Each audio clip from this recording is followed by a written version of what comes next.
Welcome to think theory. இன்றைக்கி வந்து ஒரு கான்ஸ்பிரசி தியரியை வந்து டீபங்க் பண்ண போகிறேன் தமிழில். ஸோ அதான் நம்ம பார்க்க போகிறோம் இன்றைக்கி. மூணில் மனுஷன் கால் வச்சானா இல்லையா, அது யார் வச்சது, அதை எப்படி எடுத்தாங்கன்றதான் இன்னையோட எபிசோட்.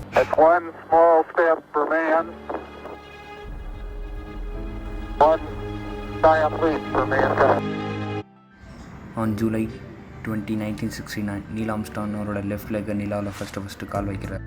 சரித்திரத்தை உருவாக்குறாரு. எல்லாமே அவர் வச்ச ஃபஸ்ட்டு ஸ்டெப்லேருந்து தான் ஒரு டிபேட்டை ஸ்டார்ட் பண்ணுறாங்க இவங்க கான்ஸ்பிரசி தியரியில். நிறைய கொஸ்டின்ஸ் கேட்க ஆரம்பிச்சிருக்காங்க கான்ஸ்பிரசி தியரியில். அதாவது ஒரு கால் வச்சதுக்கு உண்டான ரீசன்ஸ் என்னென்னு அதெல்லாம் நம்ம ஒன்று ஒன்றா பார்ப்போம். ஸோ நாசா என்ன சொல்கிறாங்கன்னா, நீல் ஆம்ஸ்ட்ராங் அவரோட லெஃப்ட் லெக்கை ஃபஸ்ட்டு அங்கே வச்சேன்னு சொல்கிறாங்க. பட் பிரச்சனையே அங்கேருந்து தான் வருது. அவர் வச்ச லெஃப்ட் லெக்கோட ஷூ வந்து அவர் போட்டிருந்த ஷூவோட மேட்ச் ஆகலை அப்படின்றது தான் வந்து இவங்க கான்ஸ்பிரசி தியரியில் வந்து கேட்குற ஒரு கொஸ்டினாக இருக்குது. ஸோ நம்ம பிக்சரில் பார்க்குற அவரோட ஸ்டெப் ஃபுட்டும் அவர் வந்து நிஜமாக போட்டு போன ஸ்பேஸ் சூட்டில் இருந்த ஒரு ஷூவும் மேட்ச் ஆகலை அப்படின்றது தான் வந்து நிறைய பேரோட கொஸ்டினாக இருக்குது. இது எப்படி இவங்க ப்ரூவ் பண்ணுறாங்கன்னா, நீல் ஆம்ஸ்ட்ராங் அவர் போட்டுட்டு போன ட்ரெஸ்ஸை வந்து மியூசியமில் வச்சுருக்காங்க. ஆனால் அங்கே வந்து அவரோட பூட் அங்கே கிடைக்கல. அதாவது அவர் ஃபஸ்ட்டு கால் வச்ச பூட்டும் இவரோட ஷூவோட பூட் பிரிண்ட்டும் மேட்ச் ஆகலைன்றது தான் இவங்க கான்ஸ்பிரசி தியரி ஸ்டார்ட் பண்ணுறாங்க. இந்த மாதிரி நிறைய கொஸ்டின் வந்தோடனே நாசா இதுக்கு என்ன பதில் சொல்கிறாங்கன்னு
எப்படி நிலாவில் பறக்குது, அங்கே காற்றே இல்லையே அப்படின்றது தான் நெக்ஸ்ட்டு கான்ஸ்பிரசி தியரியில் வர செகண்ட் கொஸ்டின்னு.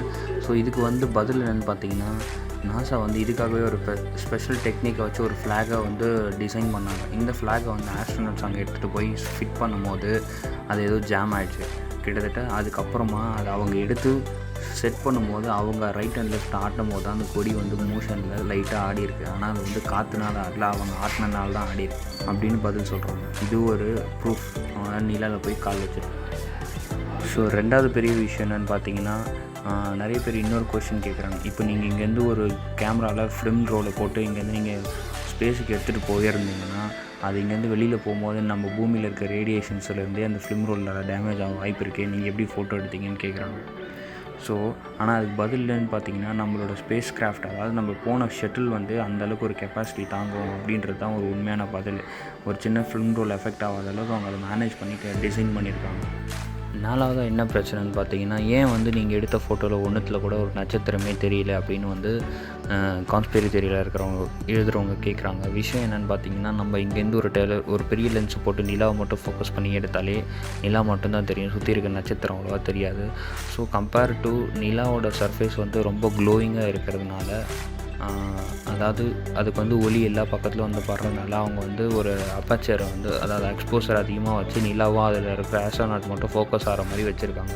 ஸோ அதனால தான் வந்து நம்மளால் ஃபோட்டோவில் வந்து ஸ்டார்ஸை பார்க்க முடியல அப்படின்னு சொல்லி அவங்க ப்ரூவ் பண்ணுறாங்க.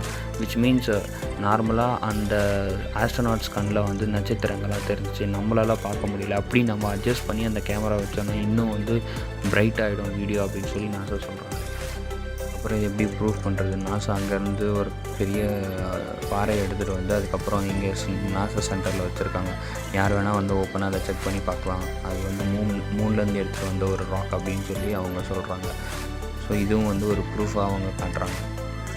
ஸோ நீல் ஆம்ஸ்ட்ராங்கும் பஸ் ஆல்ட்ரினும் போன லூனார் மாடியூல் வந்து ஃபஸ்ட்டு நீல் ஆம்ஸ்ட்ராங் அதுலேருந்து வெளியில் இறங்கி வராரு. அப்போ பார்த்தீங்கன்னா அவர் இறங்கி வரும்போது எப்படி வீடியோ எடுக்க முடியும்? ஆல்ரெடி அங்கே யாராச்சும் இருந்தாங்களான்றது இன்னொரு கொஸ்டின். ஆனால் இவங்க போன லூனார் மாடியூலில் வந்து சைடு டவுன் வேஸை பார்த்த மாதிரி தான் ஒரு கேமரா செட் பண்ணியிருக்காங்க. ஃபஸ்ட்டு நீல் ஆம்ஸ்ட்ராங் வந்து இறங்குறாரு, அதை வந்து அந்த டவுன் வேஸ் கேமராவில் எடுக்கிறாங்க. அதுக்கப்புறம் நாம் எல்லாம் இன்டர்நெட்டில் பார்க்குற வீடியோ வந்து நீல் ஆம்ஸ்ட்ராங் கிடையாது, அது வந்து பஸ் ஆல்ட்ரின். அவர் வந்து இறங்குறத நீல் ஆம்ஸ்ட்ராங் வந்து வீடியோ எடுக்கிறார். இதுதான் வந்து ஃபேக்ட்டு.